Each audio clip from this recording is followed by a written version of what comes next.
Hi everybody, I'm Jameson from the Gaming Couch. Thank you very much for tuning in. And today I want to talk a little bit about CrossfireX, which is a free-to-play first-person shooter that's set for release on Xbox One sometime in 2020, so before the end of the year.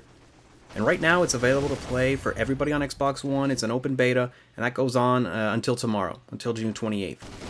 But what is CrossfireX exactly? Well, it's not a game that popped out of nowhere. It's not something that just showed up out of the blue. It's actually probably the most popular game that you've never heard of. Originally developed by South Korean developer Smilegate Entertainment, the original Crossfire launched for PCs in 2007. It's become Asia's most played video game, and it's actually the world's most played video game by player count alone, with a total of 1 billion players in 80 countries, and that's throughout its whole lifetime. By 2015, the game had grossed 6.8 billion US dollars, making it one of the top 5 highest grossing games of all time. And that puts it up there with games like Pac-Man, Space Invaders, Street Fighter 2, and World of Warcraft. So those are some big names. In 2017, it had 8 million concurrent users and 650 million registered users. In 2018, it grossed 1.5 billion US dollars. And that put it up there with games like Fortnite, League of Legends, and Pokemon Go. So this isn't just some little game that, nobody's heard of that's coming onto consoles. No, it's a big game over in Asia. So with all that, all those players, all that revenue for a game that's exclusive to PC, why not try and tap into the console market? So that's exactly what CrossfireX is meant to do. It's an updated version of the game, and it's solely for Xbox One. Now, like I said, the open beta is available until tomorrow, June 28th, and what you get in that open beta is 2 modes, Classic and Modern. Now, on the side, apparently Remedy is working on a single-player campaign, and you might know Remedy, from little games like Max Payne, Alan Wake, Quantum Break, Control, big games. So if Remedy's actually working on a single-player campaign, it might be interesting to check it out, because the game will be free to play, so I'm kind of curious how it'll work out and if it'll actually be a good single-player campaign. Now, like I said, the beta comes with 2 modes. You have Modern and you have Classic. Now, Modern is what you would expect from a modern first-person shooter. You can aim down sights, you can sprint, and that's about it. The rest of the gameplay is pretty similar. Classic is a more Counter-Strike-like experience, but it doesn't feature any sort of purchasing system. And in the beta, Classic also has a mode that is unnamed, but it sort of pits a team of invisible players against a team of visible players. And the invisible team has only knives, they have to plant a bomb, and the visible players can take or use any of the weapons they have in their loadout and try and defend the bomb sites. But that's pretty much it. So overall, the game feels very bare bones. I mean, even for an open beta. And there are some bugs, of course, but we'll let those slide. It's a beta. Those things happen, that's fine. But one thing about the Modern playlist is that it is plagued, just absolutely swamped with spawn campers. Like, it's literally impossible to get out of your own spawn sometimes. And I have to admit, I did partake in this once in a while. It gets pretty crazy, it gets pretty out of hand. And it feels like there's no real indicator whether a team is winning or capturing a flag or if time is running out. I've played a lot of games where all of a sudden it would just stop, come to a dead stop, game was over, one team had won, or the rounds were over and we were switching sides, and that was it. So it's a little weird. I would have liked to see a little more indication of, at what point the game is in, but that's it. And, Modern does have an interesting concept, the Modern playlist, and that's in the form of a mechanic called tactical growth. So as you play, you can occasionally increase one of 4 abilities, either offense, defense, speed, and recovery. And these give you perks like an increased rate of fire, faster movement speed, additional health regen upon killing enemies, or even a riot shield and automatic pistol. And of course, as you play and complete games and matches, you'll gain experience, and that experience helps you to level up. And what I've noticed is that this is another interesting mechanic.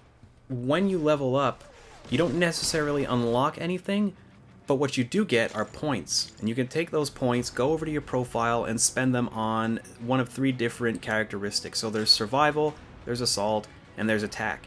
And essentially what those do are they grant permanent buffs, at least I imagine the permanent buffs, to your character for when you're in the game. I don't know if it applies to Classic, but I feel like it did apply to Modern.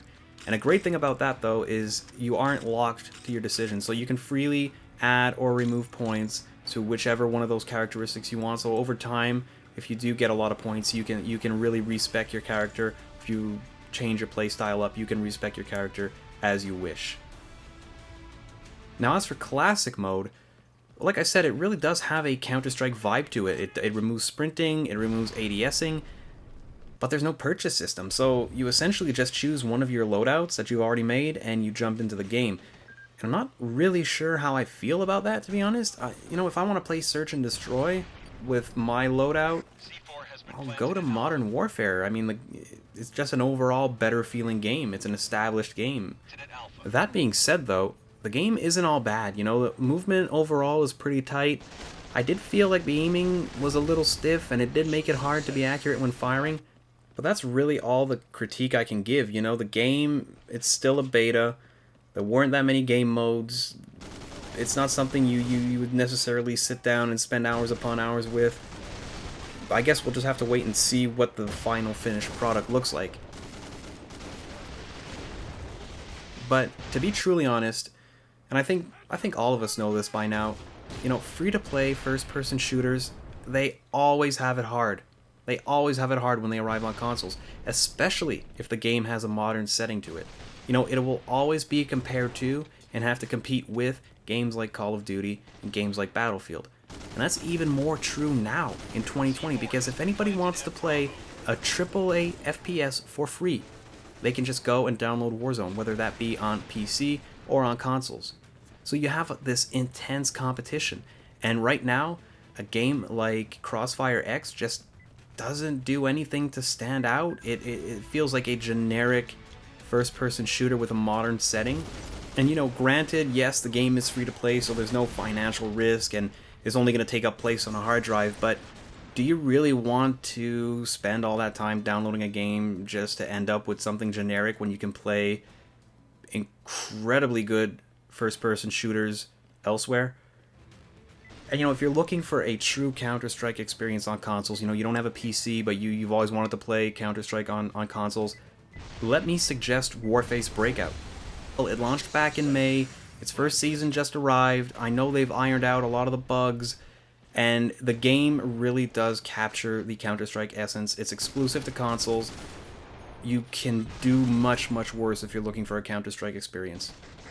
The fact of the matter right now is that I don't think we'll be talking about CrossfireX in a few months, let alone a few years. And the way I see it is, if Remedy can actually come up with a good single-player campaign that sets this game apart from other first-person shooters, then yeah, that could be really interesting, especially, like I said, if it's free to play. I mean, I'm always up for a good single-player campaign. But as it stands now, like I said, CrossfireX is just a generic first-person shooter. The classic modern setting, it doesn't do much for me, and it likely won't do much for you. And honestly, you can do much better.